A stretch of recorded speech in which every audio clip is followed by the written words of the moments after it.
Hi guys, welcome to my YouTube channel. Today I'm going to be showing us how to sew a petticoat or a hoop skirt. So I've gone and cut out 4 of these patterns. If you want to learn how to draft the pattern, and I have a video, I will link that to this in the description box.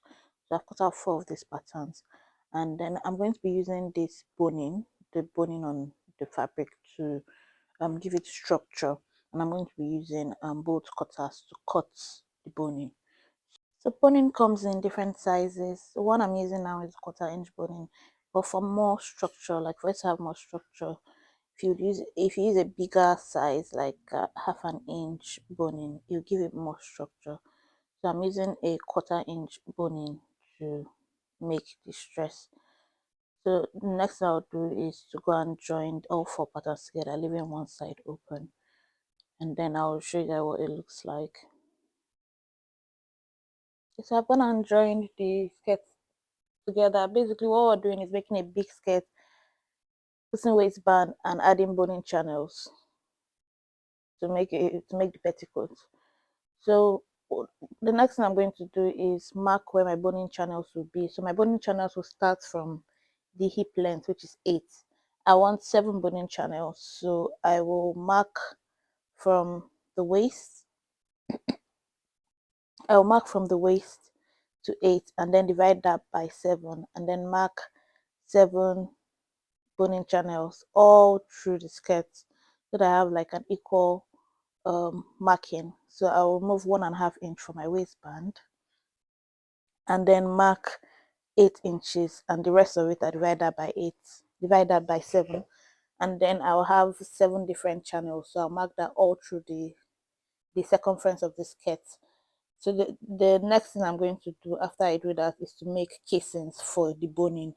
So I'll use bias cuts to make bias ropes. So I've gone and made the bias ropes that I'll use for the boning. So long, you just have to have long rope and make sure it's big, wide enough for your boning to sit comfortably in the casing. So I've gone and joined the bias, and it's long, really long, because I'm going to be going around the circumference of the skirt. So the next thing I'm going to do is place my boning. I will start from the hip length, so the 8 inches. I'll fold this in by 1/2 inch, and then I'll sew it all the way around the circumference. And when I get to the other end, I'll fold it in at 1/2 inch as well. So the idea is when I'm joining the skirt together, I'll join by 1/4 inch, and then I have these edges. So this is where the boning casing will go in through, and it will end on the sides. Okay, and then I'll fold the edge as well. I'll go and sew the casing around it and the edge and show you guys what it looks like. Okay, so I've joined this, I've put the casing on all 7 layers. The next thing I'm going to do is join the skirt, that the edge that we left open. We'll join it together by 1/4 inch, usually space for the boning to go in through. I'll place the edges together and then mark 8 inches, like subtract 1.5 for my hip, for my waistband, and mark 8 inches. That place will be left open, and then the rest of it from the 8 inches all the way down will be sewn together, joined together. So the next thing I'm going to do is put the waistband. So I'll measure the whole circumference of the waist, and then go and make waistband that long with extra 2 inches, and then I'll sew it together. So just join it all through the waist circumference. After I join it, I'll use rubber to pull it all together to the waist. So my elastic band is the waist measurement.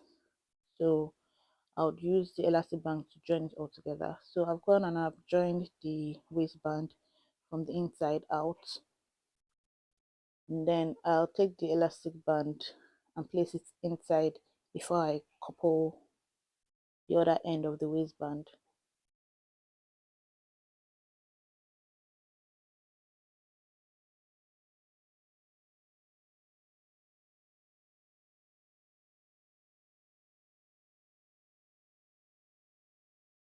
Okay, so to close, because it's not going to have zip, you can either use rope, you can use skirt hook, you can use what press buttons, whatever you use to close that you can use to close. So this is what it looks like after joining the skirts together. Next thing I'll do is the boning channels. So I'm using this rubber to close the ends. I'm using both cutters to cut it. So now I'm inserting the boning into the casings. I'll do this for all boning casings one by one, and then the shape will start to come. It will start to form. You have to be careful so that the boning edge doesn't snag your fabric. You have to be careful when you're inserting this. When we get to the end, we'll use the bolt cutters to cut the excess and then use the rubber to join the end. So you can either use the rubber or overlap it into each other at the end of the skirt. Okay, so your casing should be, this is why your casing should be big enough so that it can pass through easily and doesn't snag the fabric.